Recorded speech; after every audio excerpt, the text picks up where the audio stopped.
سلامونه نیکی هیلې او احترامات مې ومنئ. قدرمنو کتونکو، څنګه چې تاسو ته پته ده چې 2023 ټولټاکنو اعلان شوی دی او دغه اعلان چې دی نو را روان 8 فروری باندې به دغه ټولټاکنې کیږي. په ټول ملک کې چې دی نو دغه کاغذات نامزدګي جمع کېدو لپاره مختلف سیاسي ګوندونو او مذهبي ګوندونو امیدواران چې دی نو هغوی خپل کاغذات نامزدګي کوي. نن چې موږ وکتل نو د قومي وطن پارټۍ مرکزي چیرمن جناب آفتاب احمد خان شیرپو په قیادت کې چې کوم جولس د شیرپو نه روته نو هغه یقینا چې د لیدو قابل او ورسره بیا د کتو قابل ده چې تنګي ته کله د جولس رانږدې شو نو هغه چې دی نو فقید المثال او د تنګي خلکو چې کومه مینه مشر له ورکړې ده نو په دې اړه به هغوی سره یو څو خبرې کوو. مشره دغې مینې ته په کوم نظر باندې ګورئ؟ څه به وایې په دې موقع؟ زه ډېر مشکور یم او دا کم طریقې سره کم جوش او جذبې سره خلک راووتله، زه د هغوی مشکور یم او د هغوی ډېر شکریه ادا کوم. دا جذبه زه امید لرم چې دا جذبه همدغه شانتې برقرار وساتي تر اتم تاریخ پورې. زه د معذرت خوا یم خو نن زموږ د جلوس په وجه خلکو ته لږ تکلیف و نو د هغې زه معذرت خوا یم. دا چونکې دومره موده پس یو موقع میلاو شوې وه نو د خلکو جذباتو او زه د تنګي خلکو د دې ټولو علاقې N24 چې څومره ملګري راغلي دي، نوجوانان، مشران، هغې ټولو زه مشکور یم. دا جذبه چې ده نو دا یو مثالي جذبه وه او زه د هغې ټولو شکریه ادا کوم. را روان الیکشن چې څه وینئ؟ قومي وطن پارټي سیټ ایډجسټمنټ یا سیاسي اتحاد چا سره روان دی؟ په دې اړه باندې خبرې اترې شوې دي؟ خو نه خبرې خو شروع شوې دي او لا منطقي انجام ته نه رسېدلې. لازمي خبره دا هم نظر نه رسي، دا یو پارټۍ خپل یو موقف وي او زه امید لرم چې څه نه څه داسې د اتحاد په شکل کې په ضلعو په سطحه باندې وشي.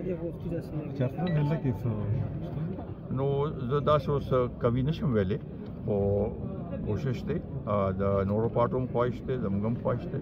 نو امید لرم چې نتیجه څه روزي تاسو ته ووایي. الیکشن کمیشن اعلان کړو خو د هغې باوجود هم خلکو کې ابهام و چې الیکشن کېږي او که نه کېږي. امیدوارانو هغسې چې دی نو خپل چې د هغوی کوم تیاري و هغه یې هم ونه کړو. اوس څه وینئ جي؟ څه خلک داسې شته چې اوس هم الیکشن نه غواړي؟ دا ګوره دا چې کله دا دوه اسمبلی د پنجاب او د خیبر پښتونخوا هغه شوه ډیزالو شوه نو هغه وخت نه دا سلسله شروع ده او د خلکو همدا هغه چې یاره دا کېږي الیکشن نه کېږي. نو دې کې زما په خیال څه د میډیا م هغه د یو خپل یو عنصر دی چې هغوی به هم داسې هغه جوړوله خلک به هغې کې راوستل چې یاره کېږي الیکشن نه کېږي. خو زما په خیال اوس چې د سپریم کورټ چې کومه فیصله وکړه او قاضي فیضي صاحب چې ووایي چې یاره دا په کاڼي کې یو لکیره ده او د دې نه به دا مخکې نه ځي او ماتم تاریخ باندې به کېږي. نو په خیال اوس خو دا شکوک و شبهات چې دي دا په کار چې ختم شي. قومي وطن پارټي پاکستان تحریک انصاف سره اتحاد کېدی شي؟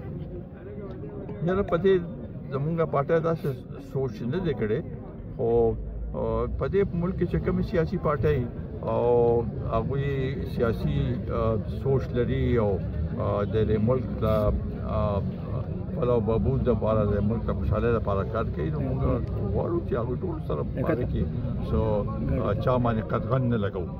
قومي وطن پارټي وایي ډېر کارونه کړي دي. څه داسې کارونه به دي چې دا دلته په اقتدار کې قومي وطن پارټي راشي نو هغه کارونه به د هغوی په ترجیحاتو کې شامل وي؟ دوی به ولې به نه وي او دا زموږ خپله علاقه ده، په دې کې موږ ته پته ده چې کم کارونه شوي دي، کم پاتې دي، کم نیمګړي دي.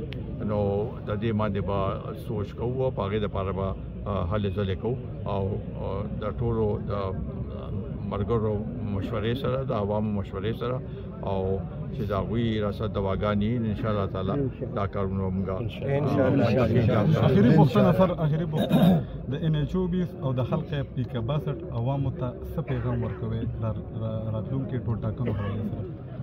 موږ ورته دا وایو چې دلته په تېر الیکشن کې چې کوم صورتحال جوړ او یو ګوټن راغلی و ځکه چې هغه الیکشن مونږ منلی نو او مونږ غواړو چې اوس خلک خپل ووټ ته پسې هغه کې استعمال کی خپل ضمیر هغه مطابق ته استعمال کی او چې کوم پارټي دا وی د وګوري مازنه دی کی چې کوم پارټي زیات کار کړي کوم دا وی زموږه دا د علاقې خدمت کړي نو پکاردار چې هغه له ووټ ورکیو هر یو سړي خپل اختیار دی او خاص کر د نوجوانانو ته زموږ اپیل دی چې هغه کو مخکې یو پارټي سره منسلک او هغه وتا ناره دا چې لګولې چې هغه کې اسم نشو بلکې صرف ناره وي سرکار ونشو نو پکاردار چې اوس هغه د خپل مستقبل لپاره دا ووټ استعمال کړي